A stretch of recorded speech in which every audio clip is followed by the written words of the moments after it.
चलिए बच्चों आगे बढ़ते हैं। कुछ सवाल भी हम लोग इंक्लूड करेंगे, बट सबसे पहले मैं ये देख लेता हूँ कि कोई भी जो स्ट्रिंग है उसके अंदर वेलोसिटी किस तरीके से कैलकुलेट की जाए। ठीक है, अक्सर ऐसा देखा गया है कि जो वेलोसिटी होती है स्ट्रिंग के अंदर वेव की, it is directly proportional to the tension. It is directly proportional to the tension, या फिर अगर आप रूट भी हटा दें तो सिर्फ और सिर्फ टेंशन इन द स्ट्रिंग लिख सकते हैं। याद है आपको, हमने डायमेंशन एनालिसिस में फॉर्मूला बनाना सीखा था। तो जब आप फॉर्मूला बनाना सीखे जानते ही हैं, तो आप चाहें तो इसको बाय डायमेंशन मेथड आप फाइंड आउट कर सकते हैं, रूट के अंदर ही आएगा टी। तो V is directly proportional to tension in the string, यानी कि मीन्स जितना ज्यादा टेंशन होगा स्ट्रिंग में होगा उतना फास्ट वेव ट्रैवल करेगी।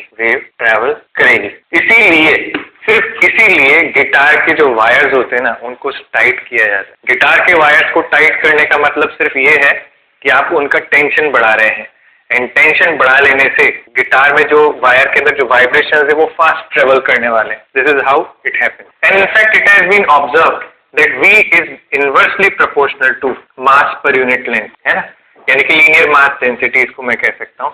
यानी कि जितना हल्का रस्सी होगा,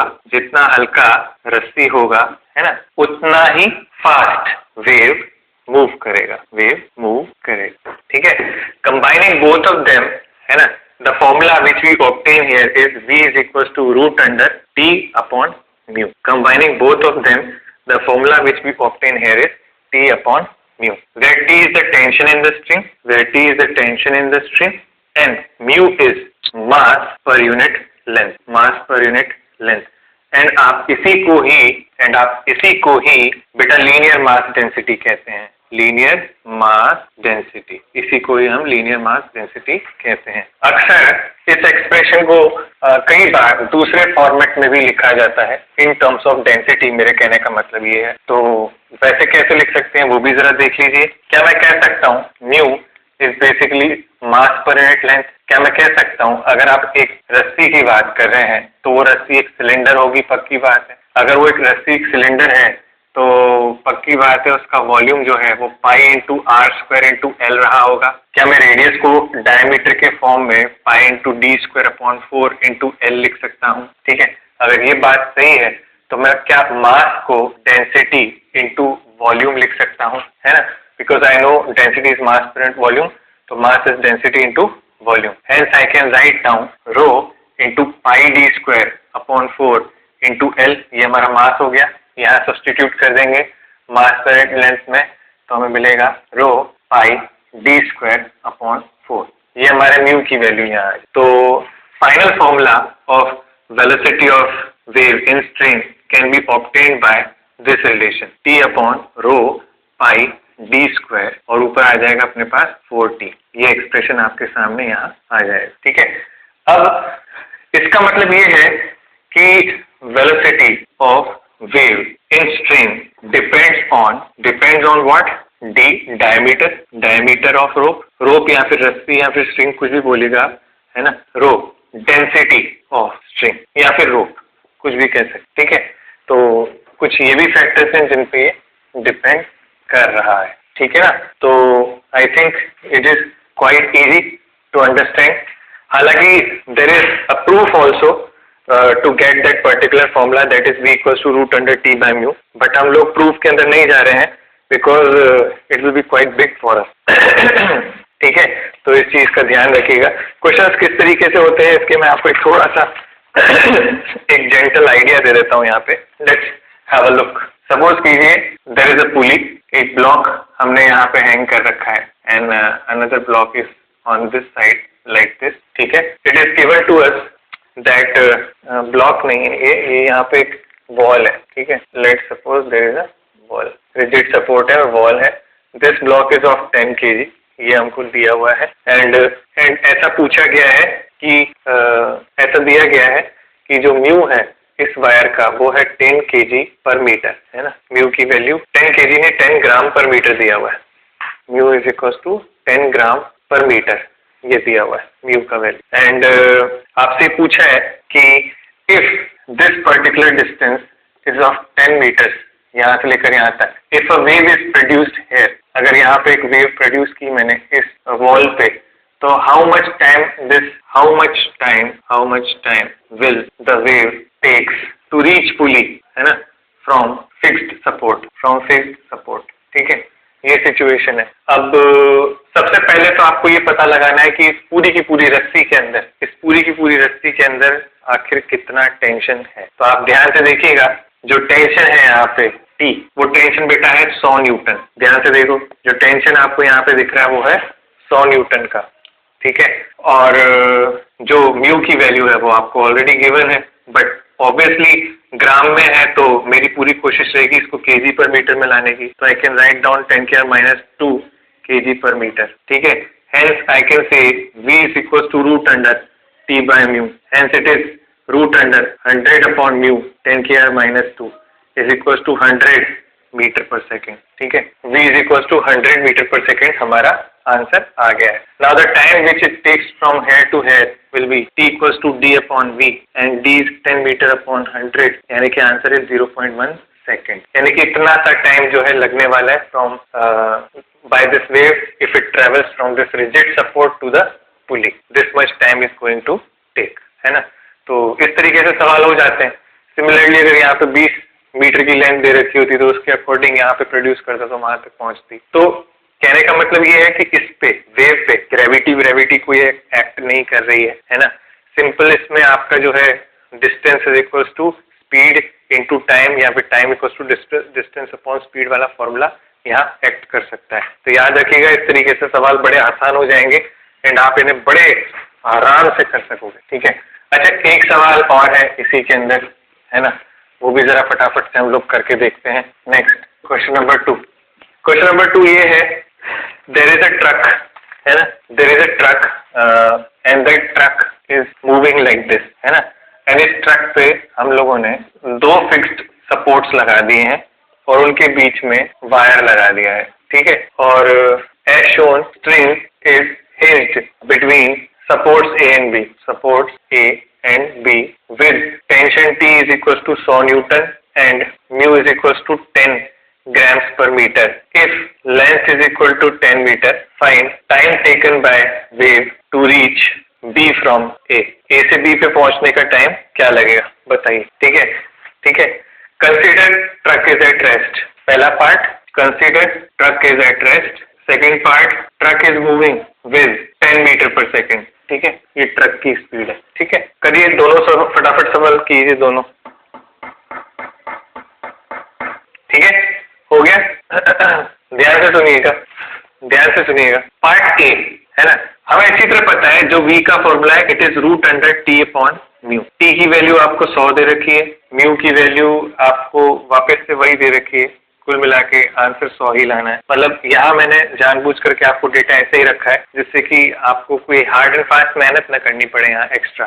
ठीक है, लेंथ ये 10 मीटर है, जरा आपको इस पे थोड़ा गौर फरमाना है। ठीक है, अब कई बच्चों के दिमाग में खेल चलता है कि सर चलिए इस वक्त तो आपका जो स्पीड है वो 100 आ गया है एंड जो टाइम यहाँ पे लगेगा वो D अपॉन V से ही कैलकुलेट हो जाएगा and D is 10 upon 100 and again answer is same. ठीक है, what if the truck is actually moving? तो जब ट्रक एक्चुअली मूव करेगा, truck actually moving with 10 I cap, है ना, 10 I cap metre per second, है ना।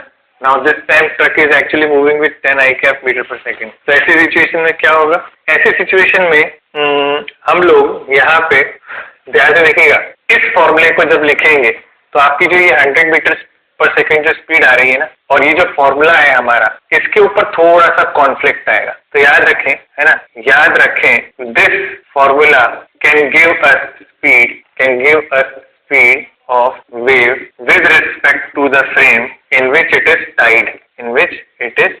टाइड, जहां बांधा गया है उसी फ्रेम के अंदर ये अपने को स्पीड देगा। यानी कि मैं कह सकता हूं this is velocity of wave with respect to truck, it is 100 metre per second.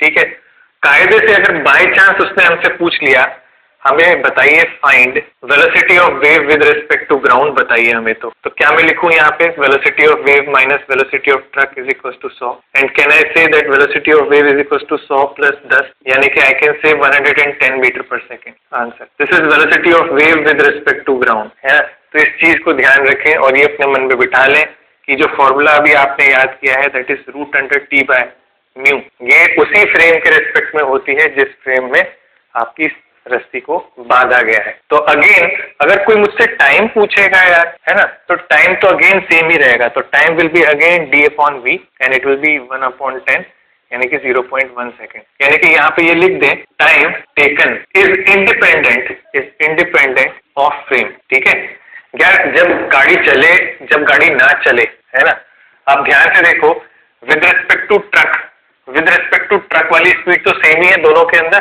तो यहाँ से यहाँ पहुंचने में जो वक्त उसको लगेगा वो तो 0.1 सेकेंड ही लगेगा। अगर कोई ऑब्जर्वर ग्राउंड पे है, उस ऑब्जर्वर के लिए जो ग्राउंड पे है ये इस स्पीड से वेव चल रही होगी, है ना, उस ऑब्जर्वर के लिए इसने भी 110 मीटर ट्रेवल कर लिया होगा। अगर आप ध्यान से देख पा रहे हो तो ध्यान से देख लो, 1 सेकेंड में वो भी 110 ट्रेवल कर चुका होगा। तो ऑटोमेटिकली वापस से सेम ही आंसर आ जाएगा, है ना। तो it is independent of the frame, ये ध्यान रखें। ऑब्वियसली हम लोग क्या करते हैं, मकड़ा बना के यहाँ पे बिठा देते हैं। मकड़ा बना के यहाँ बिठाते ही ट्रक रेस्ट पे हो जाता है, चाहे कितनी भी स्पीड पे हो, है ना।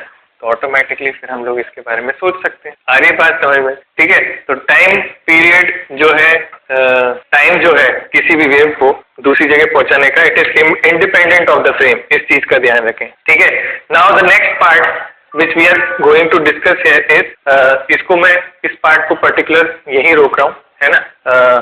एक बार हम लोग उन क्वेश्चंस पे भी डिस्कशन कर लेते हैं। How to check whether the equation is equation of wave or not, है ना। पहले इस तरीके के सवाल भी देख लेते हैं जरा। जैसे सपोज कीजिए मैंने आपको सवाल दिया, ये इसी को मिटा रहा हूँ, है ना, फाइंड एवरीथिंग, है ना, ये आपका होमवर्क। ठीक। नेक्स्ट इज ये मैं कराऊंगा आपको, y is equal to 2/1 plus x minus 3t whole square bracket लॉ। कुछ ऐसे ही सवाल मैंने आपको इससे पहले होमवर्क में दिया हुआ है। ठीक है, कोशिश तो करिएगा, है ना। आपको बताना है check whether the equation is of wave और नॉट। ठीक है, चेक कीजिए। Also find v wave if your answer is yes, if your answer is yes। Question number 5, y is equals to 0.350 sin of 100 pi t minus 3 pi x plus pi by 4 find everything consider all in SI units, है ना। यहाँ पे भी SI units में ही consider करना सारे के सारे, और यहाँ पे भी SI units में ही कंसिडर करना सारे के सारे। ठीक है, चलिए अब मैं आपको सिखाता हूँ। ठीक है, ध्यान से देखिएगा। मैं वापस से यहाँ पे आपको छोटी सी हिंट ही दूंगा, तो बिल्कुल हाई अलर्ट पे रहिएगा। बस मुझे सिर्फ थोड़ा सा ये लग रहा है कि कहीं ऐसा ना हो कि हम लोग डिवीजन का मेथड है वैसे ही ध्यान से देखें आप लोग, तो इसमें डिफरेंशिएशन में कहीं कोई गलती कर, है ना। तो सिर्फ इसी वजह से जो है मैं आपको करा रहा हूँ। अदरवाइज मेरे को पूरा भरोसा है कि आप बिना मेरे ही कर पाएंगे सवाल, क्योंकि आपको मैंने इसीलिए वो पहले होमवर्क दिया, क्योंकि लास्ट में मैं सिर्फ इसलिए बता रहा हूँ क्योंकि बाय चांस किसी ने वहां छोड़ा हो तो वो यहाँ पे उसको सीख ले आज ही के आज। क्या मैं इसको ऐसे लिख सकता हूँ, y is equal to 2 times bracket 1 plus x minus 3t whole square entire bracket -1, ऐसे लिख सकता हूँ। ठीक है, सबसे पहले आपको क्या करना है, dy बाई dt करना है। तो dy बाई dt, 2 बाहर का बाहर कांस्टेंट है, रहेगा, -1 आगे मल्टीप्लाई कर देंगे तो -2, 1 plus x minus 3t whole square complete bracket -1 -2। फिर इस पूरे टर्म का फिर से डिफरेंशिएशन, इसका 0, x का डिफरेंशिएशन कितना होगा 0। एंड अच्छा, इस ब्रैकेट का जब डिफरेंशिएशन करेंगे तो it will be twice of x minus 3t, है, twice of x minus 3t, और फिर उसके बाद इस अंदर वाले ब्रैकेट का करेंगे तो इट विल बी -3। ध्यान से देखिए, आप ध्यान से देखिए यहाँ तक, हाँ कि ना, सही है कि नहीं है। ठीक, इसी तरीके से एक और बात जब हम डिफरेंशिएट करेंगे इस टर्म को, ठीक है, एक और। अच्छा, अब एक रास्ता और है हमारे पास यहाँ पे, अगर बाय चांस आप इसको करने में थोड़ा सा दिक्कत फील करते हैं तो आप ऐसा भी कर सकते हैं। आई थिंक डाउट काउंटर का टाइम हो गया है। चलिए एक बार फटाफट से देखें इस वाली टर्म को, है ना, इस वाली टर्म को y equals to 2 upon this entire bracket जो है हम लोग यहाँ पे y रिप्लेस करके लिख सकते हैं, ठीक है।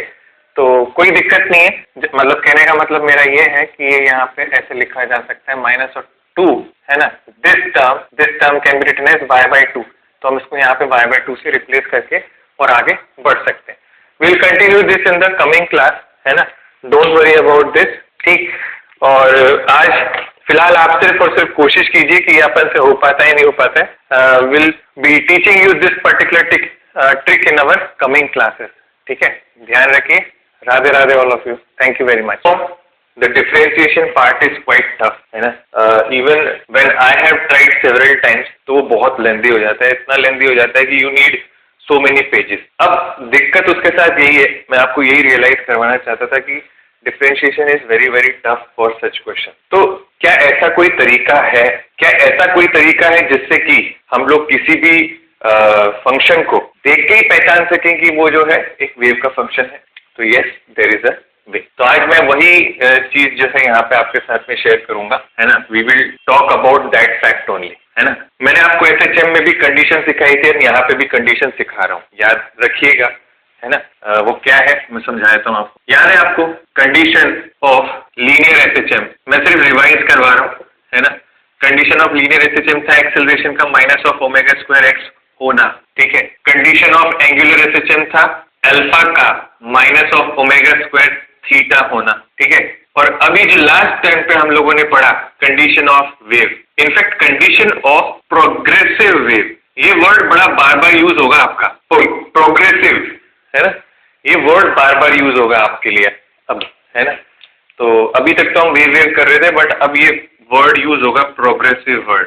प्रोग्रेसिव वर्ड मीन्स जो आगे प्रोग्रेस कर रहा हो, जो आगे विच मूव्स, है ना, इन सर्टेन डायरेक्शन, जो प्रोग्रेस कर रहा हो, ठीक है, विच मूव्स इन सर्टेन डायरेक्शन, जो प्रोग्रेस कर रहा हो, कंडीशन ऑफ प्रोग्रेसिव वेव। आई बात समझ में? तो हम लोगों ने ये कंडीशन पढ़ ली थी, it was d² y/dt² is equals to v² times of d²y/dx। ध्यान से देखिए, यही सेम टू सेम इक्वेशन हम लोगों ने लिखी है, अगर आप देखें तो। क्लियर? यहाँ तक सब लोग क्लियर? अब मैंने आपको होमवर्क दिया था, वो मैं जरा फटाफट देख लूं यहाँ पे। यस, द होमवर्क वाज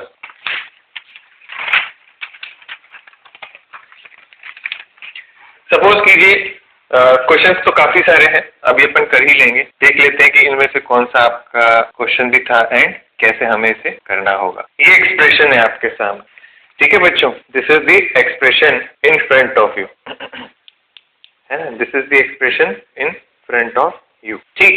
मुझसे पूछा जाता है, बताइए ये जो पर्टिकुलर इक्वेशन है, आपसे पूछा जाएगा find whether this is equation of wave और नॉट, है ना। पहले तो आपसे ये पूछा जाएगा, फिर आपसे ये भी पूछा जाएगा find the velocity, and second फिर आपसे पूछा जाएगा find its amplitude as find its amplitude as well, ठीक है, ये पूछा जाएगा, ठीक है। और ठीक, चलिए यही था, है ना। अब हम लोगों को याद रखना है, मैंने आपको एक स्टैंडर्ड इक्वेशन लिखाई है वेव की। Standard equation of a progressive wave is y is equal to a sin omega t minus kx plus five. क्या सभी ने ये स्टैंडर्ड इक्वेशन लिखी हुई है? ठीक है।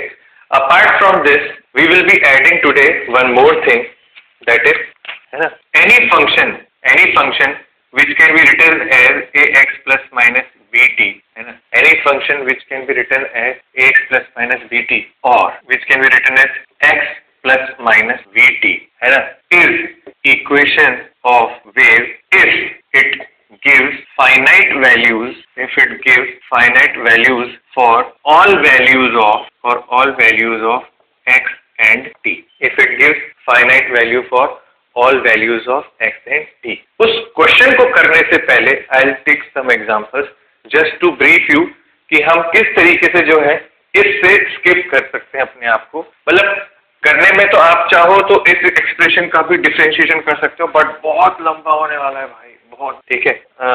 इसीलिए जो है it is not a smart step, it won't be a smart step ever, तो there needs to be some shortcut that is the short. कोई भी इक्वेशन आपकी ध्यान से देखिए x प्लस वी टी यहाँ पे भी रिप्रेजेंट हो रहा है, यहाँ पे भी रिप्रेजेंट। अगर आप इस इक्वेशन को इस फॉर्मेट में देखना चाहते हैं तो आप देख पाएंगे, सिर्फ थोड़ा सा फेरबदल करना है ना, और वो कर सकते हैं अपन। ठीक, तो अब क्या क्या एग्जाम्पल्स हो सकते हैं जरा देख लेते हैं फटाफट। First example I am taking y is equals to, example number 1, y is equals to 1 upon x plus vt। ये एक फंक्शन है आपका, है ना, v into T, where v is velocity of the wave, याद रखिएगा, and x is x coordinate and t is time, आप जानते हैं। अब सोच के देखिए, फाइनाइट वैल्यूज चाहिए हर x की वैल्यू के लिए, तो मैंने क्या किया, वैल्यूज चेक की।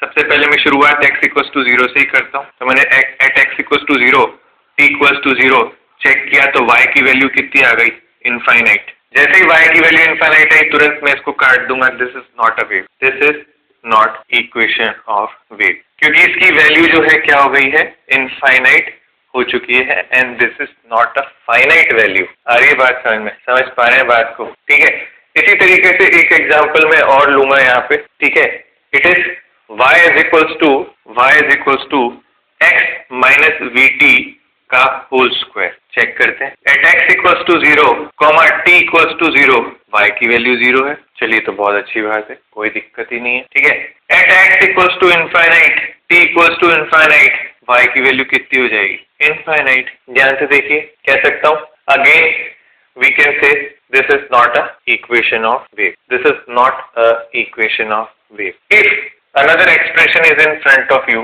and it comes, that is y is equals to e की power minus of x minus vt and whole square। जरा अब आप लोग चेक कीजिए और मुझे बताइए कि क्या ये फंक्शन हो सकता है, क्या ये फंक्शन हो सकता है इक्वेशन ऑफ वेव? तो करिए, शुरू करते हैं।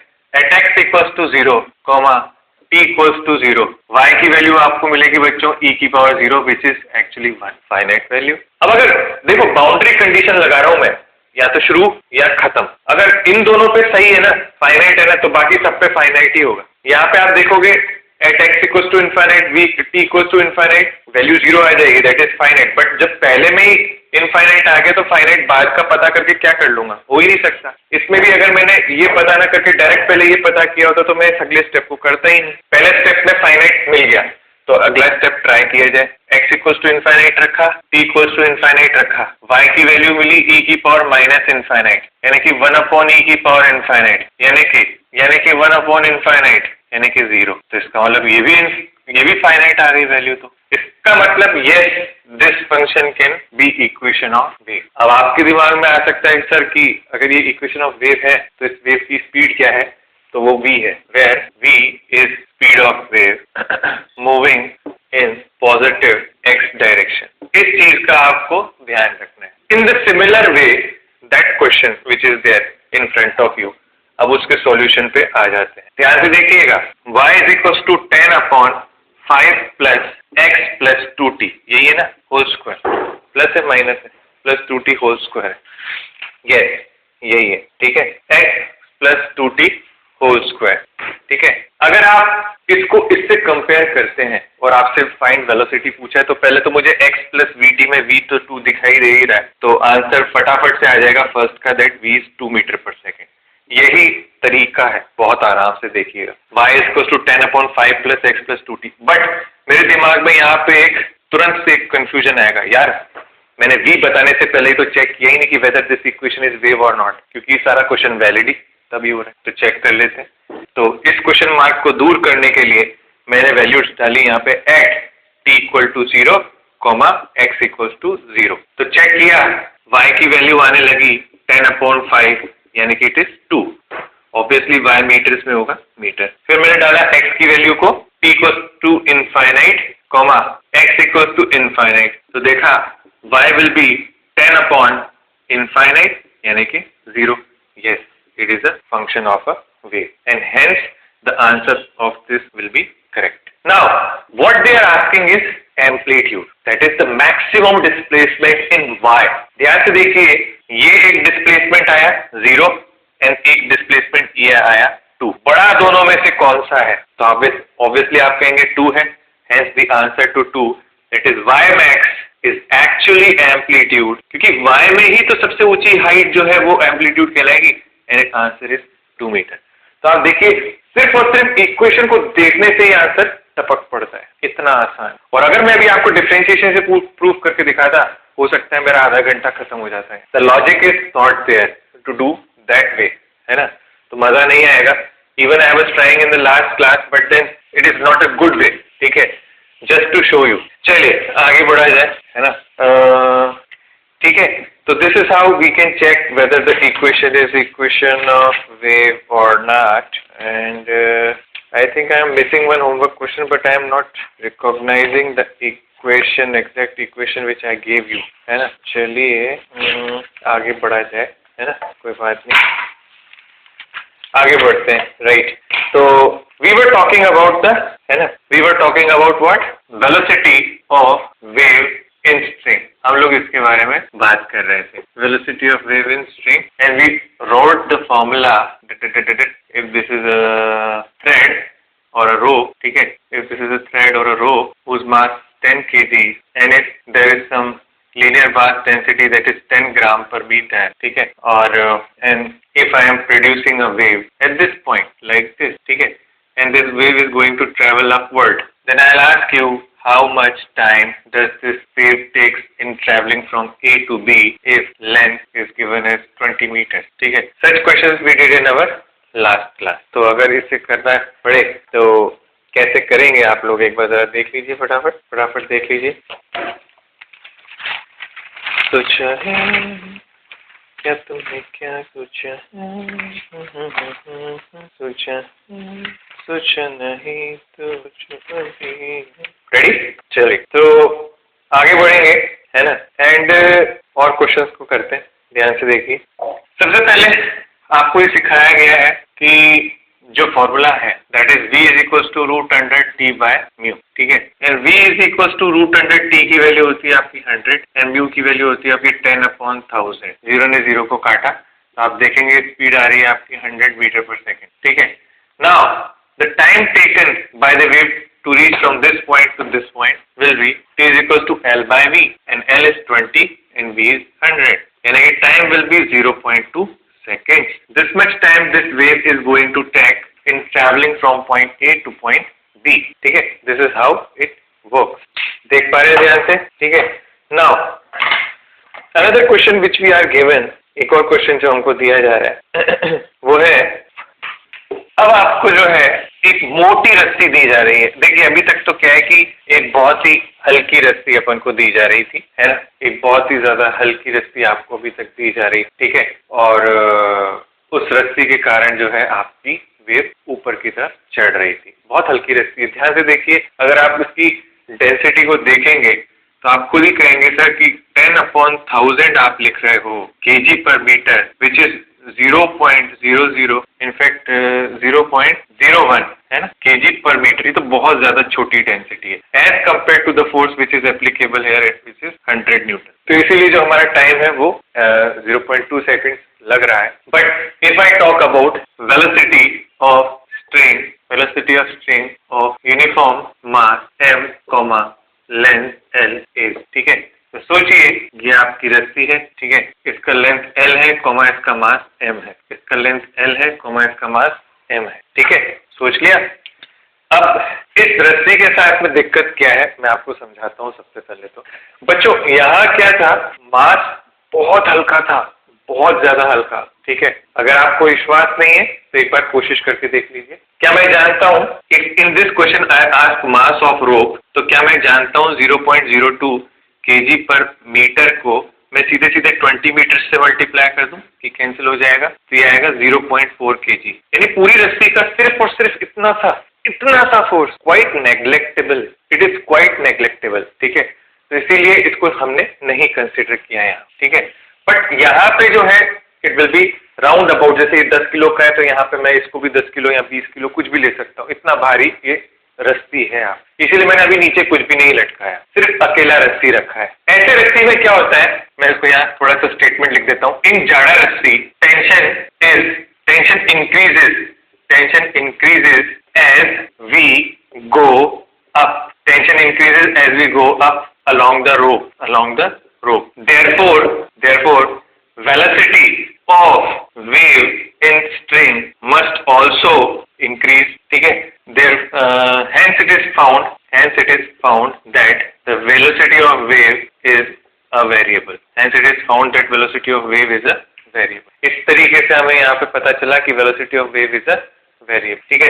चलिए x डिस्टेंस ऊपर जाएंगे एंड यहाँ पे एक छोटा सा dx का एलिमेंट लेंगे। जब कभी भी कोई चीज इस तरीके की हमसे जुड़ जाती है वेरिएबल, आपको पता है क्या करना है, डिफरेंशिएशन या इंटीग्रेशन, दो ही चीजें आने वाली है ना, एक ही चीज आती है वेरिएबल के नाम पे सीधे एक ही चीज आती है। मुझे पता है इस पॉइंट पे लोएस्ट टिप पे टेंशन 0 है एंड टॉप मोस्ट टिप पे टेंशन बेटा कैपिटल M इंटू जी है, ये हमें पता है। लोएस्ट टिप पे tension 0, capital top most point पे टेंशन mg, ये आपको पता है, सबको पता है, हमको भी पता है। तो इसका मतलब 0 से लेकर कैपिटल T तक टेंशन यहाँ वेरी कर रहा है, पता चल रहा है।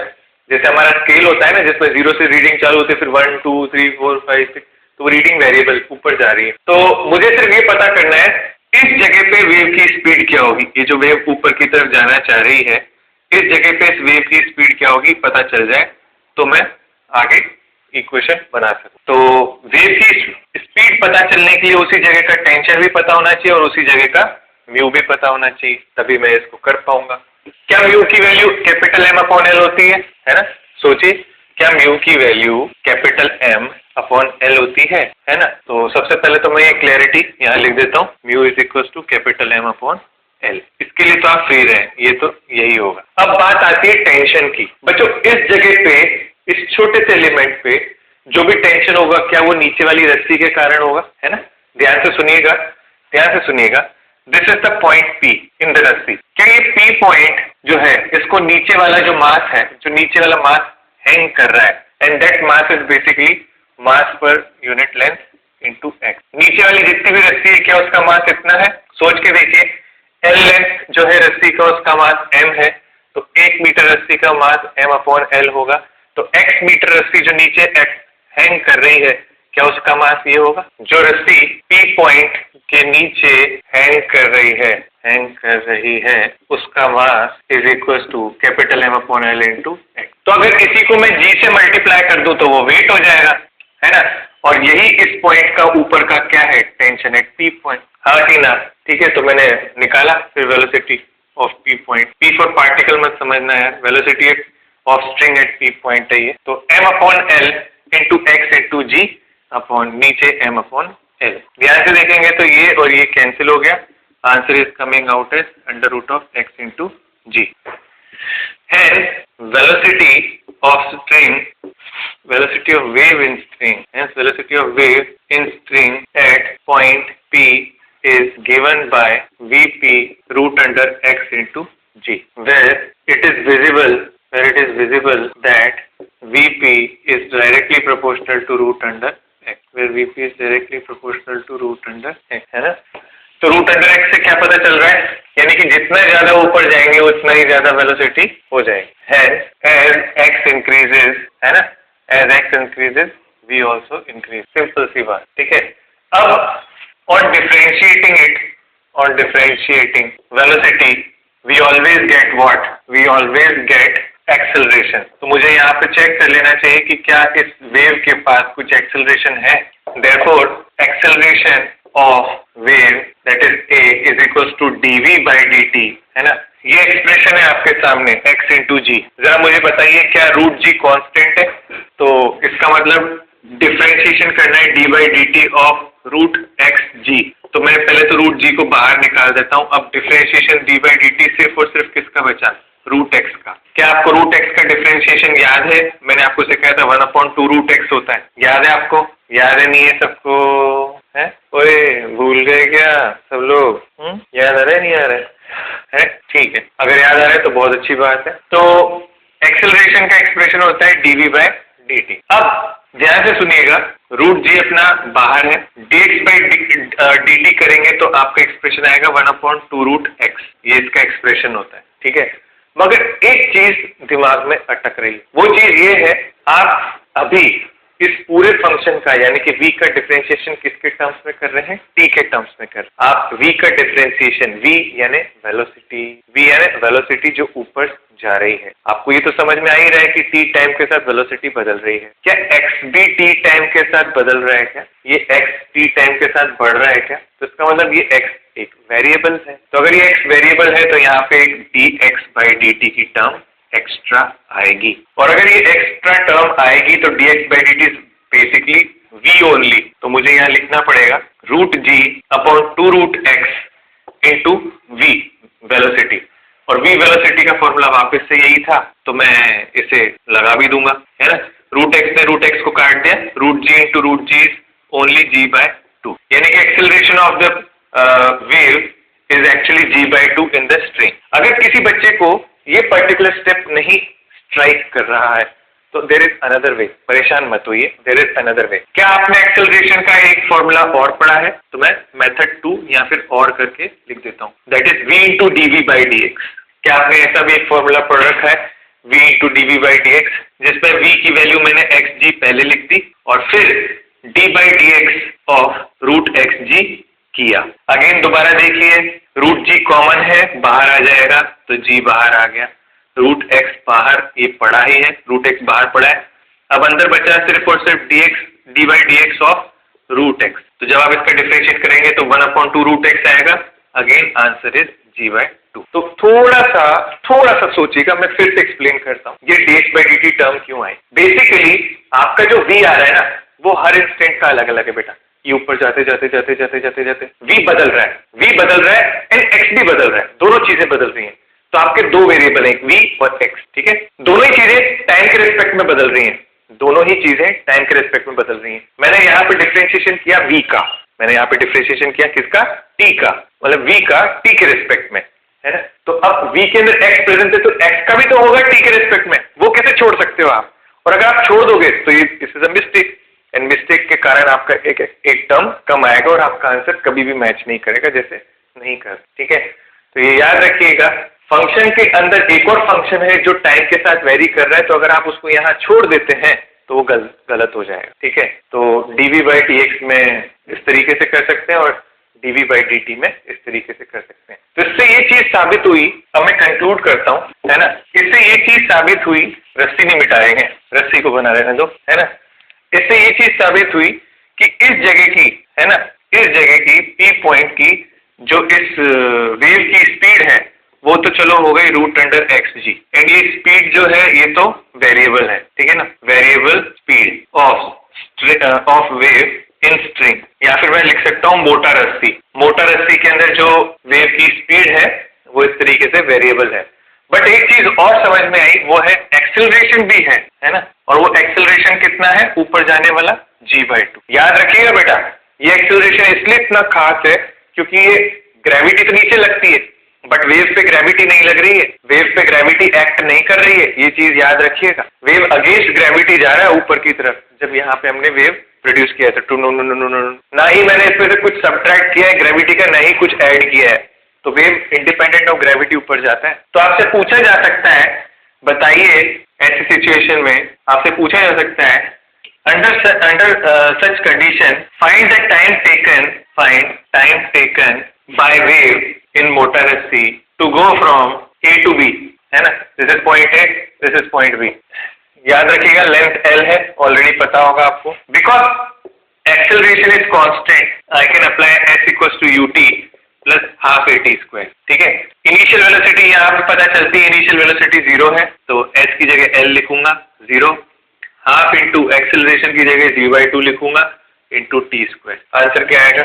आप सब कैलकुलेट कर सकते हैं, आप सभी कैलकुलेट कर सकते हैं। Answer will be t² is equal to 4L upon g, t² is equal to 4L upon g and t will be 2 times of √L/g। Answer, ठीक है।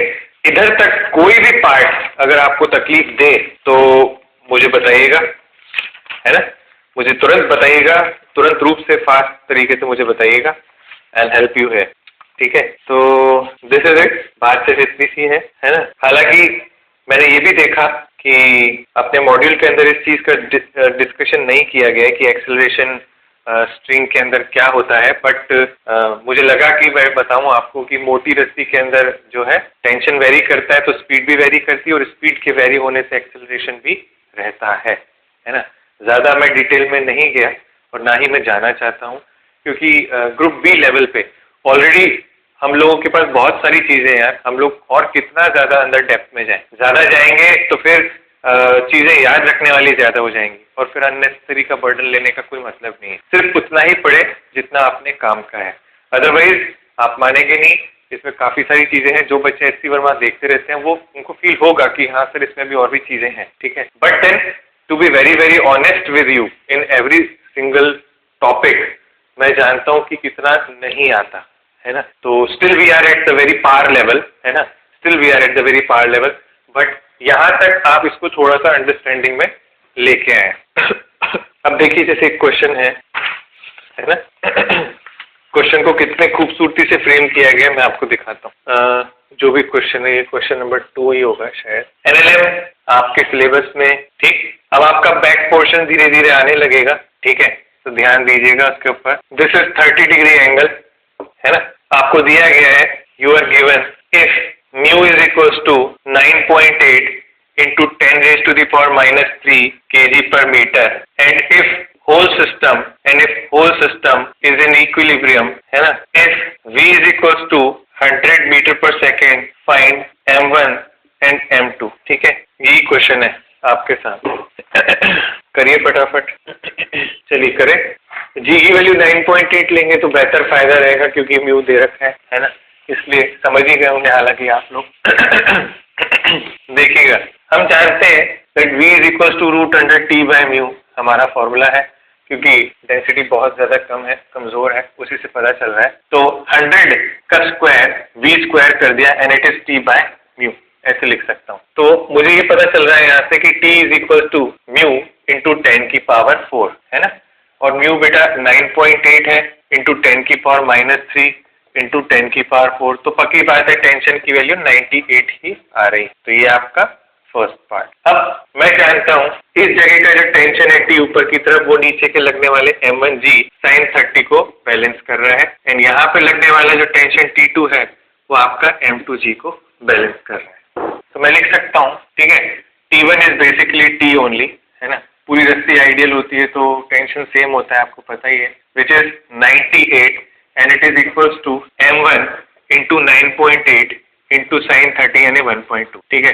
डेसिमल हटाया, यहाँ 10 आ जाएगा and m1 will be equals to 20 kg। m1 की value 20 kg आपके पास आ चुकी है। T2 is equals to T equals to m2g and it is equals to 98 again, and m2 is equals to only 10 kg, ठीक है। So these are how we can calculate the masses। कहने का मतलब सिर्फ इतना है कि मैं यहाँ से इसी चैप्टर से आपके पीछे की एनएलएम को लिंक कर सकता हूँ, जिस तरीके से आपने यहाँ देखा, देख पाए हो। पीछे का हर सवाल आगे लाया जा सकता है एनएलएम का इस तरीके से। सिर्फ यही दिखाना था आपको यहाँ पे। अब एक और सवाल करवाना चाहूंगा, है ना, कॉन्स्टेंट के बेस का ही है और मजा आएगा आप लोगों को करके भी। आपको बेटा ये वाले सवाल जो है मॉड्यूल में नहीं मिलेंगे, है ना, तो हो सकता है आपको लगे कि सर आपने जैसे सवाल क्लास में प्रैक्टिस करा है वैसे सवाल मॉड्यूल में नहीं है, ठीक है। बट आपका रिवीजन कराने के लिए मैं आपको ये सवाल कराता हूँ, मैं आपको फिर बता रहा हूँ, है ना। ये आपका मास m है and this is your mass 2m, ठीक है। और ये जो आपकी स्ट्रिंग है C से लेकर B तक एंड B से लेकर आपका ये A तक, है ना, 2 रस्सियां हैं आपके पास, ठीक है। आपसे पूछा गया है if each string is of same material, if each string is of same material, है ना, सेम मटेरियल मतलब म्यू सेम है, ब्रैकेट में लिख भी देता हूँ, that is mu same. Find ratio of velocity of wave in string AB to that of BC, ठीक है। ये आपको ट्राई करना है, ठीक है। नेक्स्ट क्वेश्चन, यही हमारा होमवर्क भी था आई थिंक, ठीक है। The equation is y is equal to 6 upon x square plus 3, है ना। नहीं था तो कोई बात नहीं, इसको जो है अपन इंक्लूड भी कर लेंगे, है ना।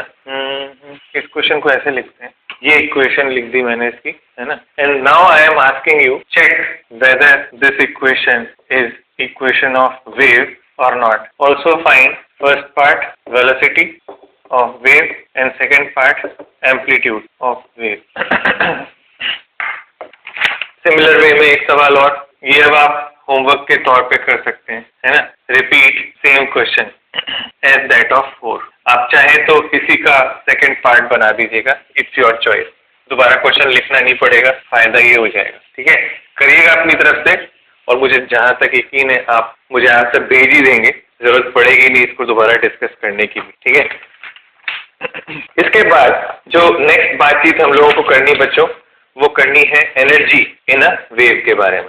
ठीक है, अभी तक हम लोगों ने बात क्या की, हम लोगों ने बात कर ली स्पीड के बारे में, है ना, कि स्ट्रिंग के अंदर, रस्सी के अंदर जब आप वेव प्रोड्यूस करते हैं, ऐसे ऐसे करके वेव प्रोड्यूस करते हैं, तो उसकी एनर्जी कितनी स्पीड से ट्रैवल कर रही है। अभी तक हम लोगों ने इसकी बात की, इतनी स्पीड से ट्रैवल करती है, तो वो स्पीड किस फ्रेम में है, हमने ये बात की।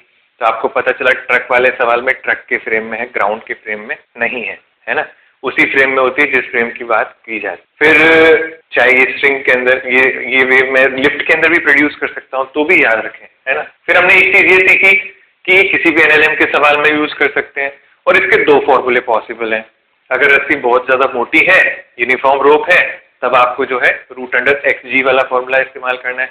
अगर रस्सी बहुत ज्यादा थिन है ना, उसकी बहुत कम सी डेंसिटी है और वो दे रखी है क्वेश्चन के अंदर, तो V = रूट अंडर T/μ का फॉर्मूला आपको लगाना हो। ठीक है, एंड साथ ही साथ हमने ये भी देखा कि हाँ, इसका कुछ एक्सेलरेशन भी है, and it is G/2 and that is against the gravity.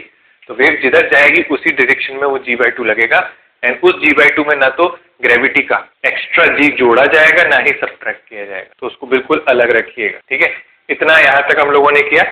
Next module के अंदर मैं आपको बताऊंगा एनर्जी ऑफ अ वेव के बारे में। हेलो, तो चलिए बच्चों आगे कंटिन्यू करते हैं। मैंने आपसे कहा था कि we will be talking about energy, है ना, we will be talking about energy in waves. ठीक है, क्वेश्चन ये तीनों होमवर्क के हैं, कोशिश कीजिएगा, मजा आ जाएगा आपको करने में, एंड आई एम 110% श्योर कि आप इन क्वेश्चंस को कर पाएंगे। ठीक है, चलिए बच्चों, कई बार अक्सर बच्चे सोचते हैं कि जो वेव है ये SHM के कारण ही तो बनी है ना, तो जो SHM में एनर्जी के साथ होता होगा वही यहाँ पे भी होता होगा। अक्सर बच्चों के मन में एक ख्याल आता है, बट मैं ये ख्याल आपका यहाँ पे दूर कर दूंगा, एंड हम लोग इसके ऊपर आज काम करेंगे, है ना। आज शुरू कर देंगे, आने वाले एक लेक्चर और लगेगा इसके अंदर, तब तक आपको एक क्लैरिटी मिल जाएगी कि how waves are different in terms of energy from SHM। ठीक है, सबसे पहले मैं SHM का एक कंपैरिजन यहाँ पे ले आता हूँ।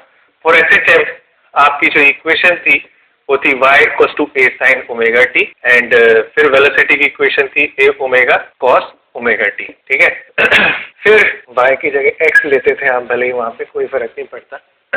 अब जो है काइनेटिक एनर्जी के लिए हम 12 × m × v² करेंगे, क्योंकि वहां सीधे सीधे एक पार्टिकल ही था, तो हमारा आंसर होता था 12 ma² ओमेगा² cos² ओमेगा t। और अगर पोटेंशियल एनर्जी की बात करूं तो 12 × k × x², hence 12 × k × a² sin² omega t। ठीक है, अब इन दोनों की खास बात यह है, कि अगर कोई बॉडी SHM कर रही है, ये इसके एक्सट्रीम पॉइंट्स हैं, ये इसके मेन पॉइंट्स हैं, तो जब आपकी बॉडी यहाँ से यहाँ जा रही है, तो उसकी पोटेंशियल एनर्जी बढ़ रही है, उसकी काइनेटिक एनर्जी घट रही है। ध्यान से सोचिए, जब आपकी बॉडी यू रिटर्न आ रही है, उसकी काइनेटिक एनर्जी बढ़ रही है, उसकी पोटेंशियल एनर्जी घट रही है। जब आपकी बॉडी यहाँ से यहाँ जा रही है, तब उसकी पोटेंशियल एनर्जी फिर से बढ़ रही है, उसकी काइनेटिक एनर्जी घट रही है। जब आपकी बॉडी फिर रिटर्न हो रही है, यहाँ पे आ रही है, तब उसकी एनर्जी फिर से पोटेंशियल घट रही है एंड काइनेटिक एनर्जी बढ़ रही है। ये साइकिल चलती है इसकी, ये गोल गोल गोल गोल गोल, है ना। हम लोगों ने इसी के बारे में डिस्कशन किया पूरे SHM। ठीक है, ये SHM की एनर्जी है। ठीक है, अब वेव में क्या होता है बेटा, वेव में आप लोगों ने देखा कि हमारी जो स्टैंडर्ड इक्वेशन है, तो फॉर वेव्स मैं सबसे पहले स्टैंडर्ड इक्वेशन लिखूंगा यहाँ पे, y = a sin omega t - k। ठीक है, पाई की वैल्यू में 0 ही लेके चल रहा हूँ। तो अगर मैं बात करूँ यहाँ पे काइनेटिक एनर्जी के बारे में वेव के अंदर, है ना, तो मुझे अच्छी तरह पता है इसके अंदर जो काइनेटिक एनर्जी है वेव के अंदर, इसमें छोटे छोटे पार्टिकल्स मुझे लेने पड़ेंगे। पूरी वेव तो मैं ले नहीं पाऊंगा, क्योंकि सब वेव के हर पार्टिकल की वेलोसिटी अलग अलग है। तो मुझे करना ये पड़ेगा कि अगर ये वेव है हमारी, है ना, ऐसे ये वेव है हमारी, तो मुझे कोई छोटा सा पार्टिकल पिक करना पड़ेगा यहाँ का, ठीक है। तो वो पार्टिकल पिक करना पड़ेगा, तो मैं ऐसे लिख सकता हूँ mu is equal to mass per unit length होता है, तो dm अपॉन dx भी कह सकता हूँ and capital M upon L भी कह सकता हूँ, मास पर यूनिट लेंथ, ठीक है। तो मैं एक छोटे मास का यानी कि dm का डिस्कशन यहाँ पे ले लेता हूँ, जिसको मैं म्यू इंटू dx लिख लेता हूँ, ठीक है। अब इस छोटे मास का यानी कि dm का कुछ ना कुछ तो वेलोसिटी होगा ही, क्या उसी को मैं वेलोसिटी ऑफ पार्टिकल कहता हूँ vp। तो मैं यहाँ लिखूंगा छोटे पार्टिकल का काइनेटिक एनर्जी लिख रहा हूँ, इसीलिए मैं यहाँ पे सबसे पहले लिखूंगा kinetic energy of small element on string wave के स्मॉल एलिमेंट पे काइनेटिक एनर्जी लिख रहे हैं। तो सबसे पहले इसका v पार्टिकल का फॉर्मूला क्या था, a into omega cos omega t minus के, ठीक है। चलिए, तो d के छोटा kinetic energy half into dm into VP square, half into mu dx a square omega square cos square omega t minus के। इसी टर्म को हम यू भी लिखते हैं, है ना, इसी टर्म को हम यू भी लिखते हैं, ध्यान से देखिएगा और इसे स्टार मार्क कीजिएगा। D k upon d x यानी कि kinetic energy per unit length is equal to half mu a square omega square cos square omega t minus k x.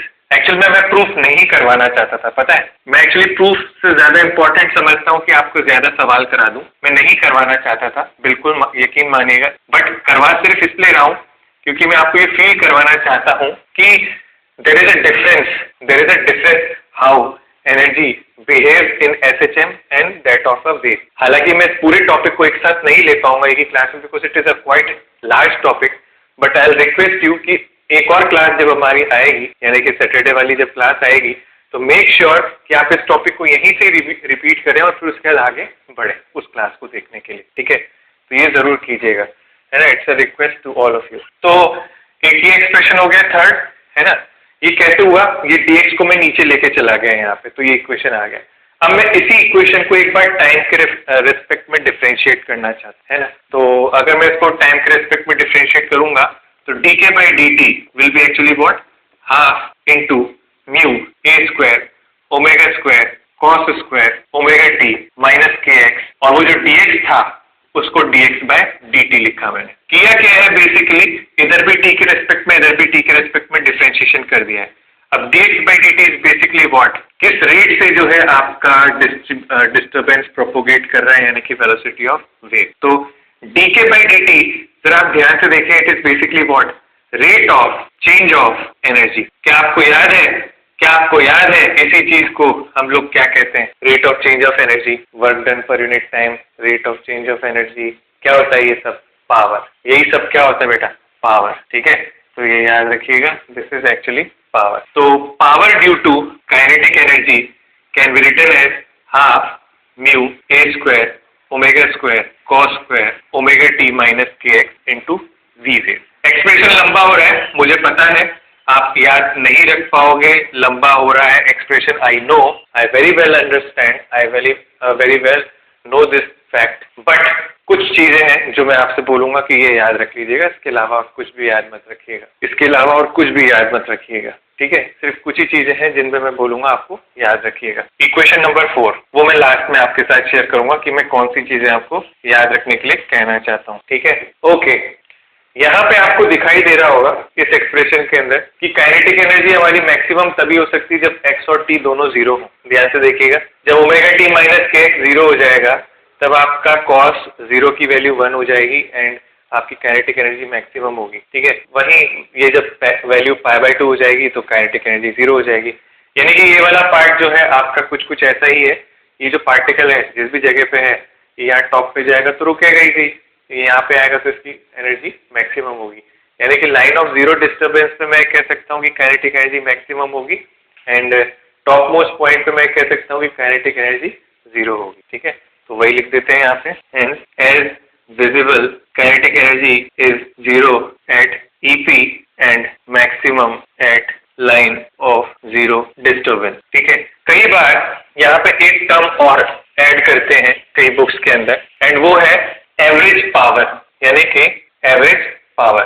ये जो कोपचा लगाया हमने, है ना, इसको कहते हैं कोपचा यानी कि ये ब्रैकेट ऐसा, ये एवरेज के लिए यूज किया जाता है, ये आपको सिखा भी दिया था पहले भी। तो average value of cos square theta बच्चों हाफ होती है, ये याद रखना। तो मैं यहाँ डायरेक्ट यूज कर रहा हूँ। तो average value of cos square theta is half, hence average value of power due to kinetic energy will be 1/4। एक हाफ तो पहले से ही था, एक 1/4 बन गया, तो ये हो जाएगा mu a square omega square v wave. छोटा कर दिया ना मैंने आप लोगों के लिए फॉर्मूला, यही करना चाहता था मैं। जनरली एवरेज ही पूछा जाता है पूरी एक साइकिल का, है ना। तो ज्यादा इसके लिए परेशान मत हो ना, है ना, इसके लिए परेशान मत हो ना बिल्कुल भी ज्यादा, ये रखना ही आप, है ना।